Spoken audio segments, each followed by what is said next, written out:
15장 내 주는 강한 성이요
In paradiso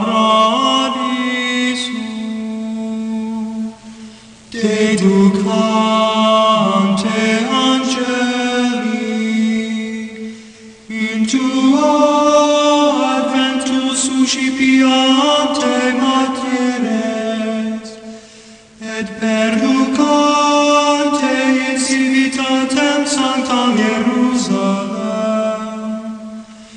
in paradiso.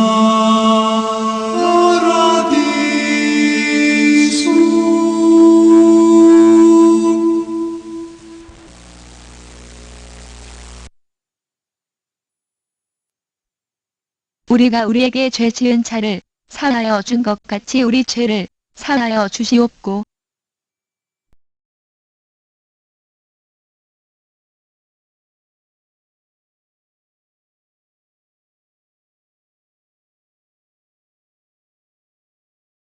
오늘은 기도는 풀어주는 것입니다 라고 하는 제목으로 함께 은혜를 나누고자 합니다.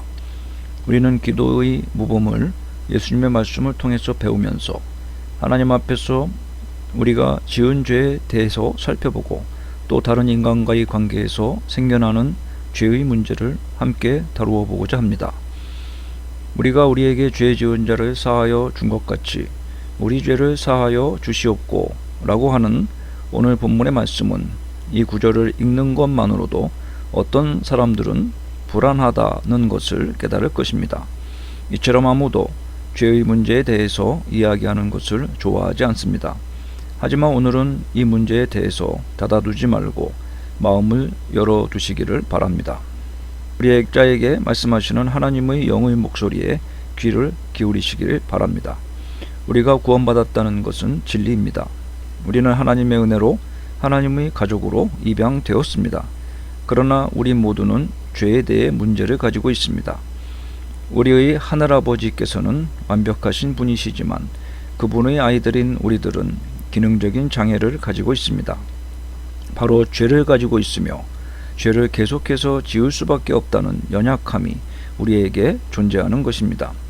우리는 여러 주에 걸쳐서 기도의 다양한 측면을 연구해 왔습니다.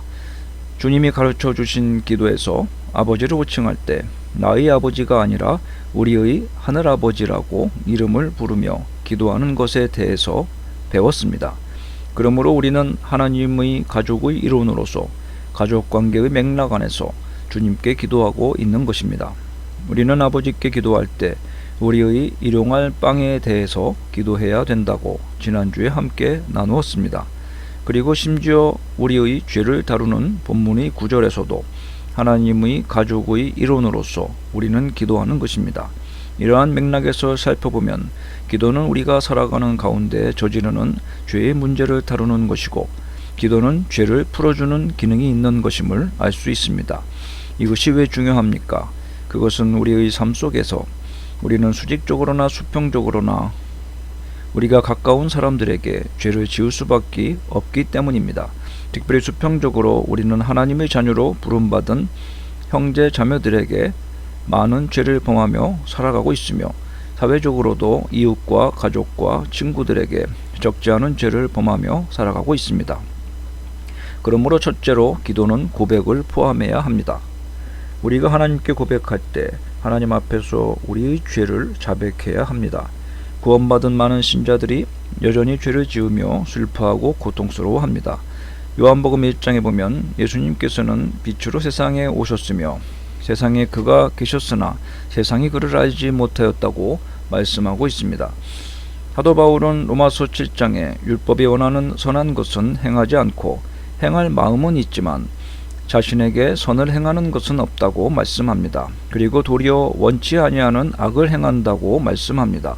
속사람으로는 하나님의 법을 즐거워하지만 내 지체 속에 다른 한 법이 있어서 내 마음의 법과 싸워 죄의 법으로 나를 사로잡아 가는 것을 보는도다. 누가 나를 이 사망의 몸에서 건져내랴 라고 말씀하고 있습니다. 바울 자신도 마음으로는 하나님의 법을 따르지만 육신으로는 죄의 법을 섬긴다고 말씀하였습니다. 그런데 이러한 경험은 우리 모두가 공유하는 것입니다. 성도 여러분, 우리는 죄에 대한 명확한 의식이 필요합니다. 많은 신자들이 자신들은 삶에서 죄를 많이 범하지 않는다고 생각을 합니다. 그들은 결코 제단에 와서 죄 문제 때문에 기도하지 않습니다.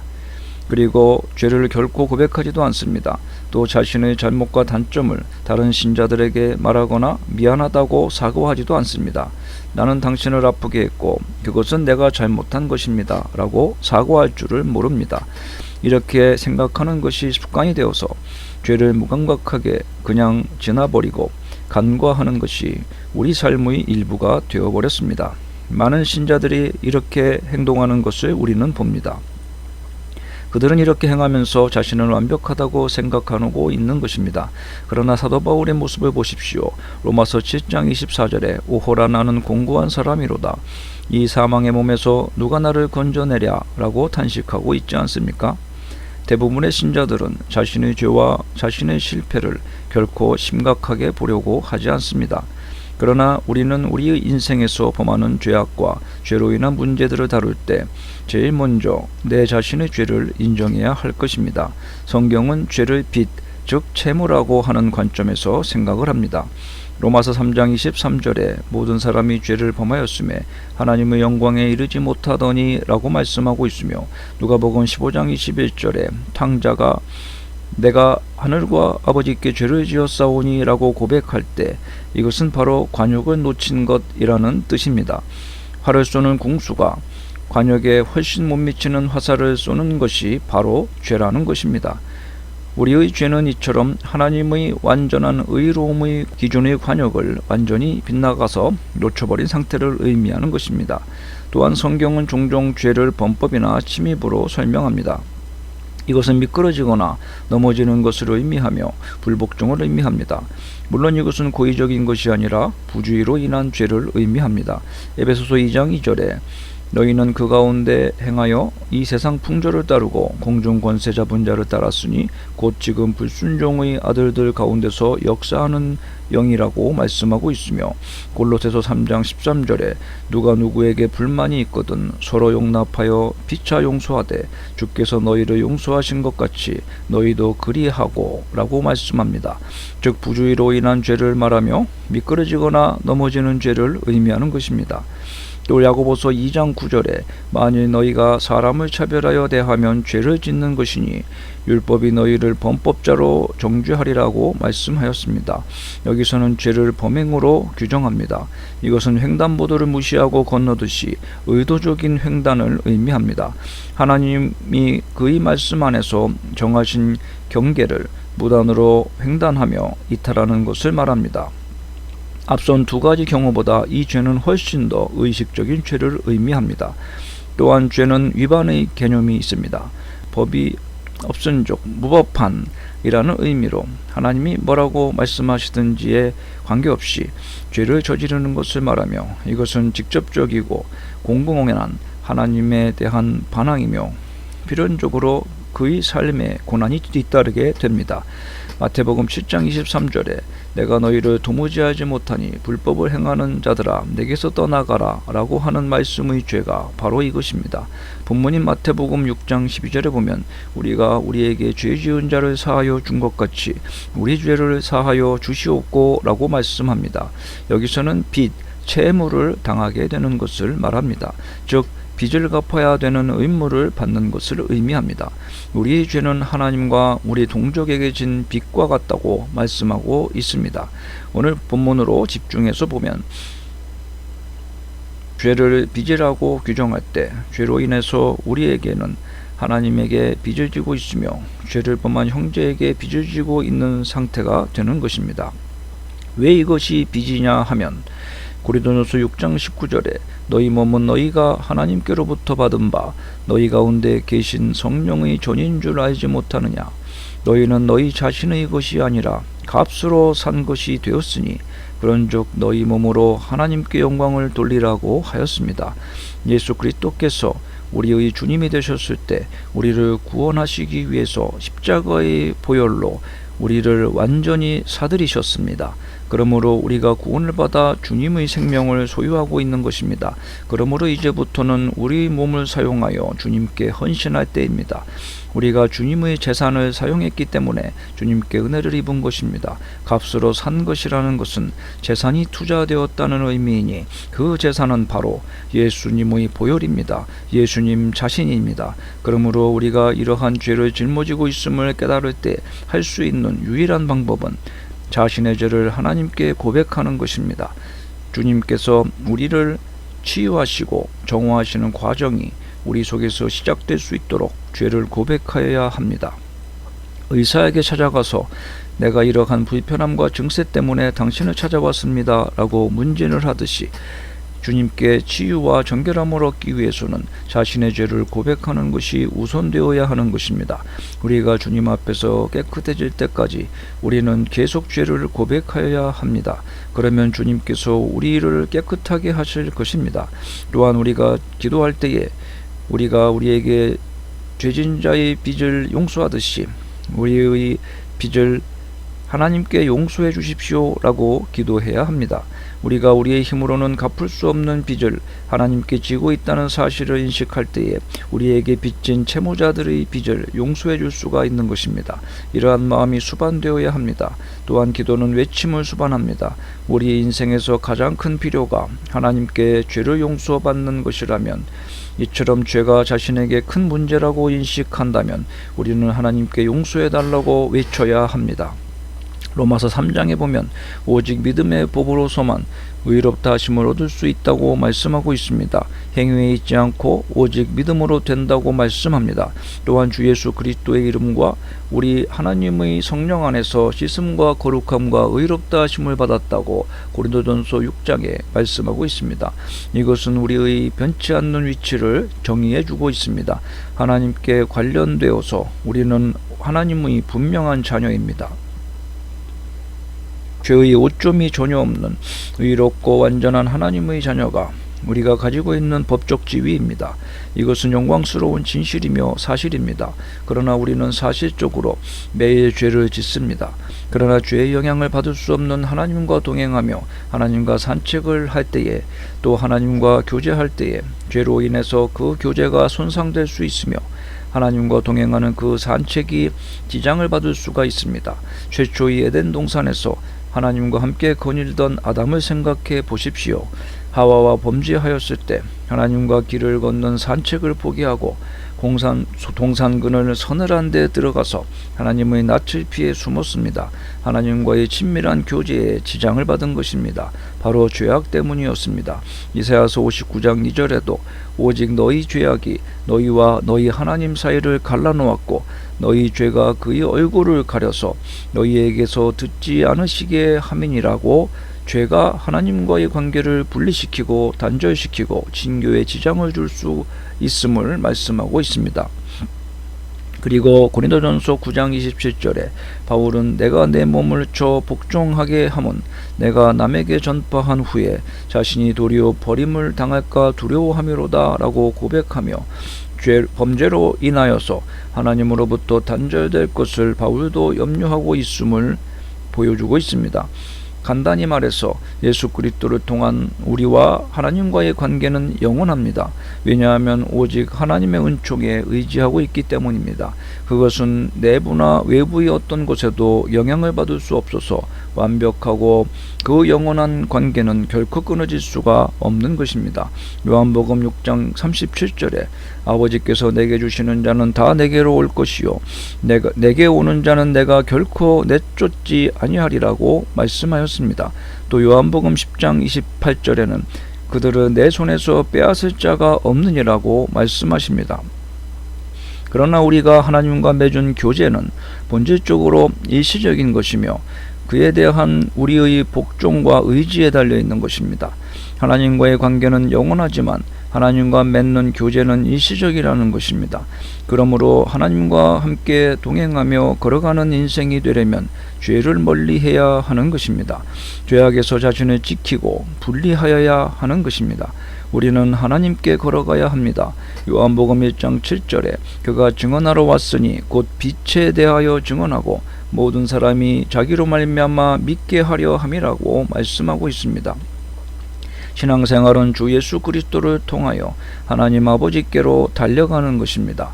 그러므로 하나님과의 교제를 지속적으로 즐기기를 원한다면 우리는 하나님과의 관계, 주 예수 그리스도와의 관계에 감사해야 합니다. 하나님이 그것을 영원하게 하신 것에 대해서 감사하고 그 축복받은 관계가 끊어지고 그 연결을 잃어버리는 것에 대해서 걱정하지 마십시오. 왜냐하면 우리는 그 관계를 우리 스스로 정리하거나 끊을 수 없기 때문입니다. 그러나 하나님과의 교제에서 우리는 우리 스스로 하나님과 가까워지지 않으려고 할 수는 있습니다. 주님과의 교제에서 벗어나려고 우리 스스로 애쓸 수 있다는 것입니다. 바로 죄를 여전히 남겨둔 채 그냥 살아가는 것입니다. 우리의 삶의 죄의식은 하루하루 우리를 엄습합니다. 그럴 때 우리는 가능한 한 예수님과 가까운 거리를 유지해야 합니다. 죄가 여러분과 저희 삶에 추악한 머리를 들 때 우리는 그것을 숨기려고 할 필요가 없습니다. 서양 사람들은 청소를 할 때 대충 할 경우에 양탄자 밑으로 쓰레기를 쓸어버리고 양탄자로 덮습니다. 겉으로 볼 때는 깨끗해 보이지만 온갖 더러운 먼지와 쓰레기가 양탄자 밑에 모이게 됩니다. 분명 청소하지 않았지만 청소한 척 한 것입니다. 우리는 우리 죄를 회개할 때 절대 이런 식으로 해서는 안 됩니다. 반드시 우리는 그 죄를 끌어내야 합니다. 죄를 숨기지 말고 밖으로 끌어내야 합니다. 하나님의 말씀의 빛으로 죄를 끌어내고 고백하고 예수님의 십자가 보혈로 깨끗하게 처리하여야 합니다. 이것이 우리가 죄에 대해서 할 수 있는 유일한 해결책입니다.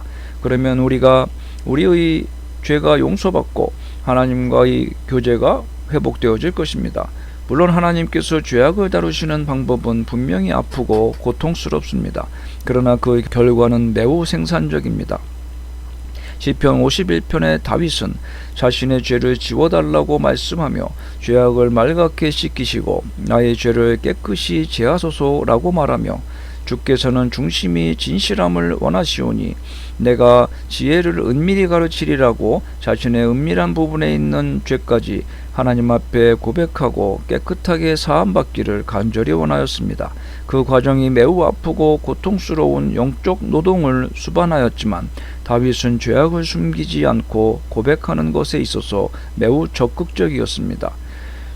우리는 죄를 숨기지 말고 말씀의 빛으로 끌고 나와서 고백하여야 합니다. 하나님이 원하시는 곳에 도달하기를 우리 자신도 원해야 합니다. 하나님이 보시는 곳을 우리도 보기를 원해야 합니다.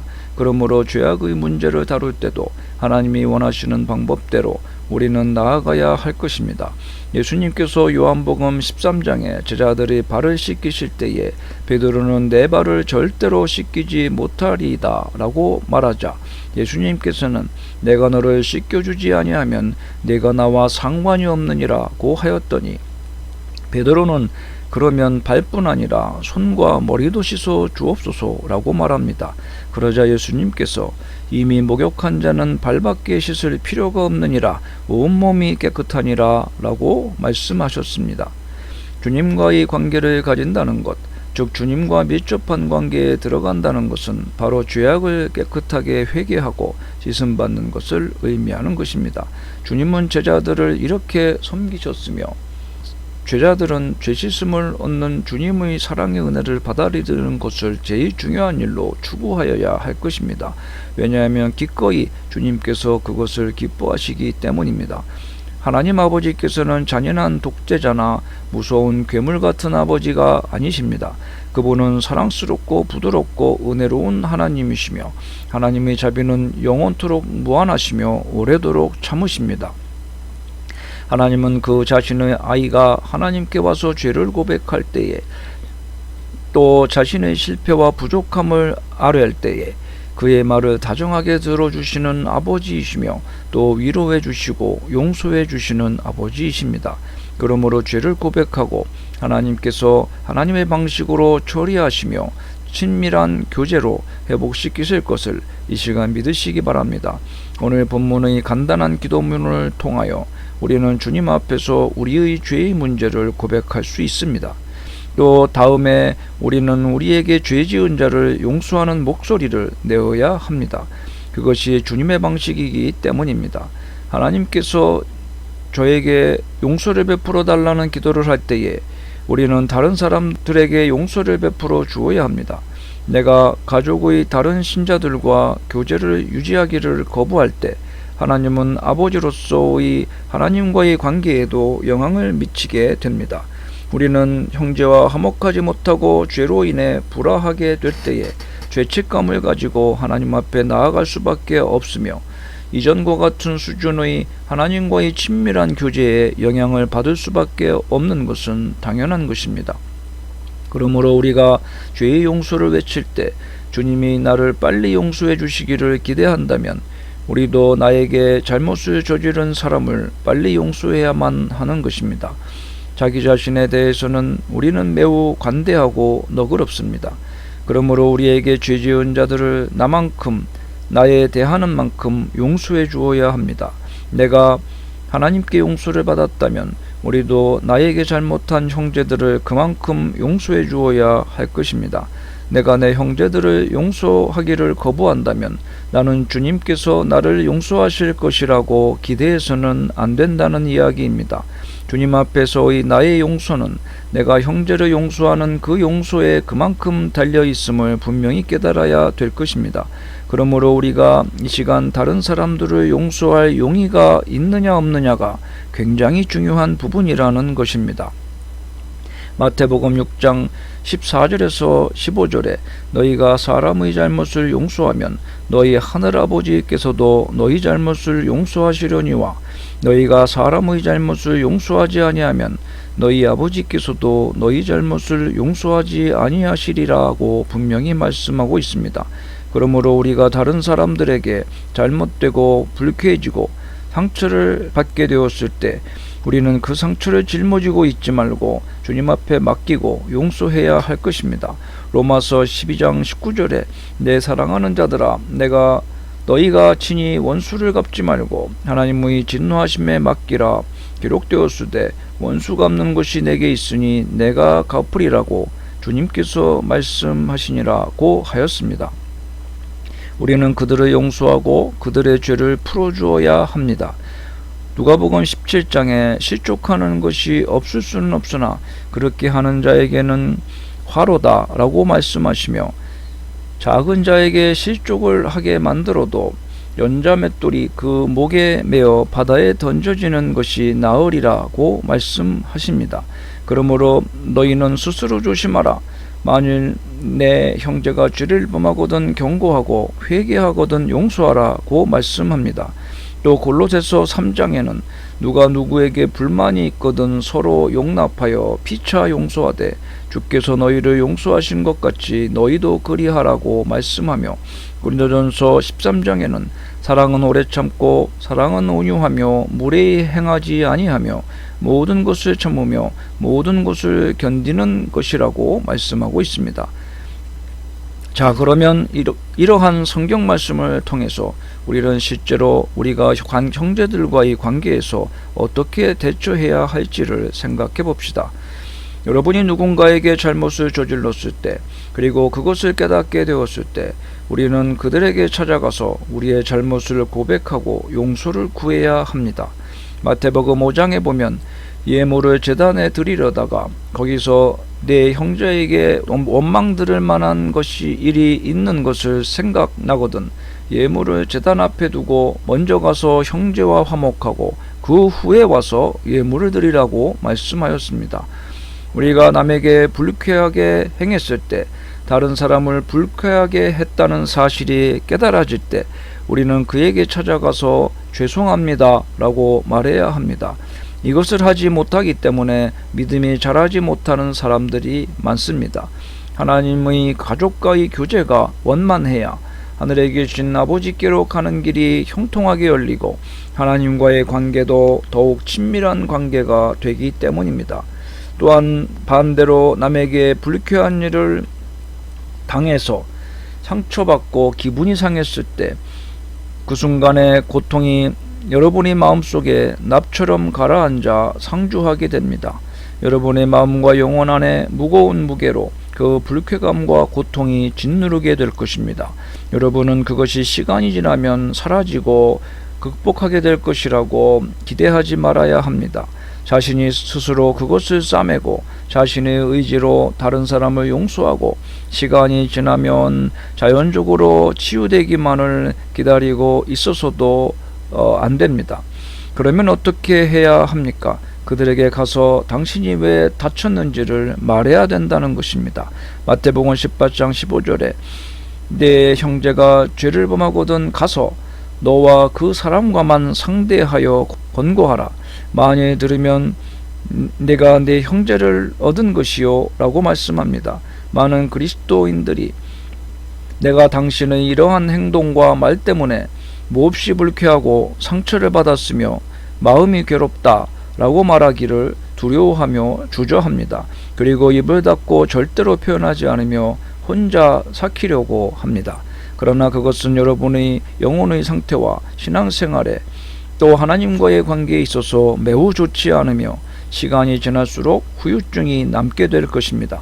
그러므로 사람에게 찾아가서 자신이 왜 불쾌하여졌는지를 솔직하고 용기 있게 고백하십시오. 만약 그 사람이 뉘우친다면 다 괜찮다고 우리 함께 회복하고 극복하자고 용서해주면 마음이 가볍고 뿌듯하고 상쾌해질 것입니다. 그런데 만약 여러분이 그에게 갔을 때 그가 자신의 잘못을 인정하기를 거부한다면 어떻게 될까요? 어쨌든 그들을 용서하고 올바른 것을 권면해야 합니다. 만약 여러분이 상처와 고통을 극복하지 못한다면, 그리고 과거에 직면했던 그 문제들에 집착하게 된다면 그 무게와 불안감이 여러분을 파괴할 것입니다. 다른 사람이 여러분에게 대해서 말하거나 한 일 때문에 여러분이 원망과 힘든 감정을 품으며 살아갈 때, 여러분의 마음속에 괴로움이 상주하게 될 때 표현하지 않으면 아무도 다치지 않을 것이지만 여러분 자신은 크게 다치게 될 것입니다. 그리고 견디지 못하게 될 수도 있습니다. 그러므로 여러분은 주님 앞에 나가서 이 문제를 하나씩 다 처리해야 하는 것입니다. 여러분, 왜 이것이 중요할까요? 여러분이 예수 그리스도와 교제하는 일에 있어서 형제 자매들과 함께 교제하여야 하기 때문입니다. 이 교제가 건강하지 못하다면 여러분의 기도 생활도, 여러분의 찬양과 예배의 능력도 방해받게 될 것입니다. 그리고 여러분의 하루는 방해받게 될 것이며, 낮에 일을 하거나 여가를 즐기거나 산책을 해도 마음이 무겁고 상쾌해지지 못하고 유익하지 못할 것입니다.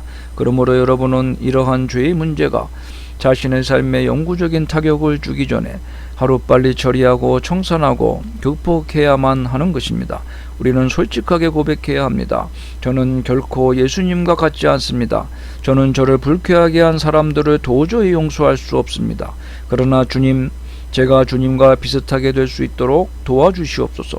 그들을 주님께서 나를 용서하신 것 같이 저도 그들을 용서할 수 있도록 은혜를 부어 주시옵소서 라고 기도해야 되는 것입니다. 여러분, 우리는 날마다 생활을 유지하기 위해서 매일매일의 빵을 달라고 주님께 기도해야 한다는 것을 배웠습니다. 마찬가지로 우리는 하루의 삶을 살아갈 수 있도록 하루하루 용서가 필요하다는 것을 오늘 배웠습니다. 여러분, 우리는 물질적으로나 영적으로나 궁핍한 사람들입니다. 하루를 살아가기 위해서 하루의 생명 유지에 필요한 빵이 반드시 필요하듯이 하나님의 백성으로, 하나님의 자녀로 하루를 살기 위해서 우리는 끊임없이 죄를 짓기 때문에 주님의 용서가 매일 필요합니다. 내가 다른 사람들에게 그들의 기분을 상하게 할 때가 있습니까? 혹은 내가 다른 사람들로 인하여 나의 기분이 크게 상하게 될 때가 있습니까? 그럴 때 우리는 그들을 용서하고 또 우리의 죄를 용서받아야 하는 것입니다. 우리는 다른 사람들로 인하여 상처를 받을 때 그들을 용서할 수 있는 은혜가 우리에게 필요합니다. 이처럼 기도는 풀어주는 것입니다. 내가 내 죄를 풀어주는 것입니다. 하나님의 은혜의 손길로 그분의 용서를 경험할 수 있도록 나의 죄를 풀어주는 것이 바로 기도입니다. 또한 다른 사람의 빚을 풀어주는 것입니다. 나의 상태, 나의 삶에서 발생된 다른 사람들로 인한 죄값, 채무를 풀어주는 것입니다. 그것으로 인하여 나의 하나님과의 교제가 방해를 받지 않도록 하여야 될 것입니다. 여러분, 이 시간 우리가 취소해야 될 채무가 있습니까? 하나님 앞에 그것을 가져오시기 바랍니다. 사람들과 함께 정리되어야 할 죄의 짐이 있습니까? 그렇다면 하나님과 그것을 정리하시기를 바랍니다. 주님과 교제하는 것이 여러분의 삶의 처음이고 마지막이며 전부이기 때문에 그 교제에 필요하다면 여러분은 어떠한 노력이든지 무엇이든지 할 필요가 있습니다. 자신의 죄로 인한 것이든 하나님께 향한 죄로 인한 것이든 다른 사람들의 죄로 인하여 얻게 된 마음의 상처나 기분의 불쾌함이든 무엇이든지 간에 우리는 주님과의 친밀한 교제를 온전히 누리며 기도와 찬양과 예배 능력을 원활히 발휘하기 위해서 죄의 문제를 극복하고 해결하는 일에 더욱더 부지런해야 할 것입니다. 자동차의 엔진에 시동을 켜고 엔진에 윤활유가 돌고 RPM이 일정 수준 올라가서 성능을 제대로 발휘하게 될 때 비로소 엑셀레이터를 밟아서 전진해야 하듯이 하나님의 백성으로서 능력 있는 영적 삶을 살기 위해서 준비된 영적 상태, 마음의 상태를 유지하는 것이 필수적이고 주님 앞에 죄를 고백하며 해결하고 나아가는 것이 가장 우선적인 것입니다. 여러분, 잊지 마십시오.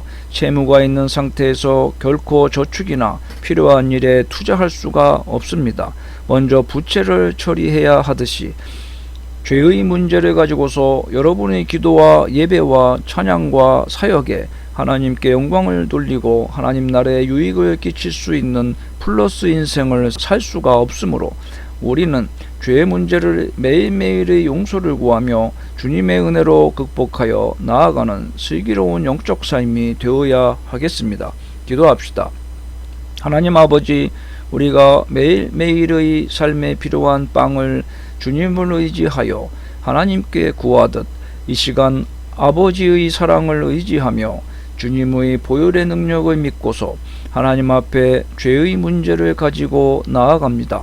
하나님 앞에 범한 죄악이든 형제에게 범한 죄악이든 다른 형제로 인하여 얻게 된 상처이든 죄로 인한 모든 문제들이 다 해결되어지고 죄의 문제가 극복되어서 죄의 부채가 우리 마음을 더 이상 괴롭히거나 짓누르지 않게 하시고 쾌활해진 마음으로 평안과 기쁨으로 주를 찬양하며 하나님께 영광 돌리는 능력 있는 그리스도인의 삶을 살아가게 하여 주시옵소서. 예수님의 이름으로 기도합니다. 아멘.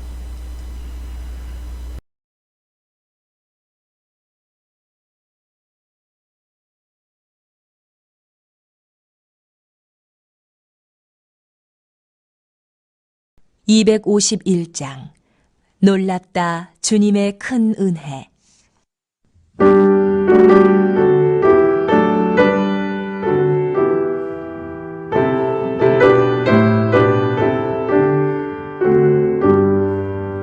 놀랍다 주님의 큰 은혜, 우리의 죄를 속하시려 갈보리 십자가 위에서 어린 양과 혀를 흘렸네.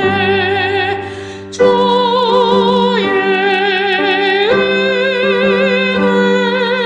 우리의 죄를 다 씻었네. 주의 우리의 죄를 다 씻었네.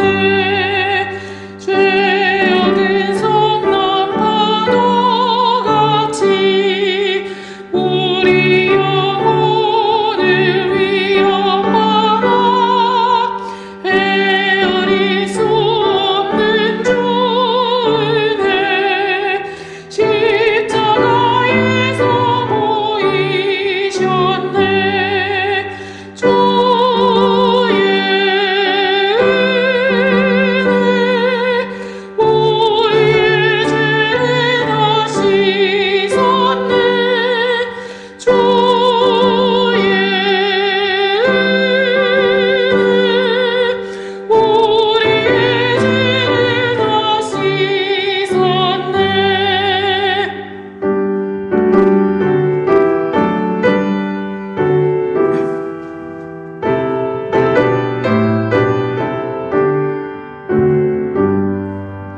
죄악에 물든 영혼들을 주께서 피로 씻으